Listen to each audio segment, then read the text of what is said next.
directamente era el desahucio, solo que esto ha sido hace 2 días. Yo no pensé que podía ser tan rápido, recibí una notificación hace 2 días y no darme ni siquiera tiempo para poder recoger lo que sean mis pertenencias. Y hoy a las 9:10 de la mañana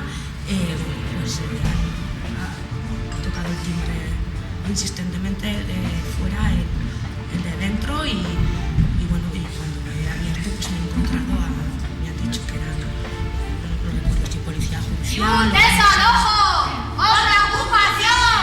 ¡Un desalojo! ¡Otra ocupación! Bueno, y entonces pues, me han aparecido en la puerta directamente, sí, y venían 3 personas, creo que eran del juzgado, y luego de la constructora Cobremasa. Ahora sí que ya digo quiénes son, porque he intentado hasta ahora tapar para no hacer daño a nadie.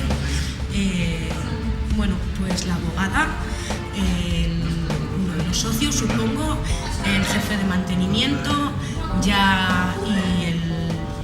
el chico mandado, que sé que directamente va cortando el agua, va cortando ya todo directamente. Y nada, y me han invitado a que saliera y les he dicho que no salía, que no sabía todavía cuál era el día y que simplemente esperaba a que vinieran pues la gente que me ha apoyado hasta ahora de la plataforma de afectados por la hipoteca, por lo menos para estar conmigo en este momento.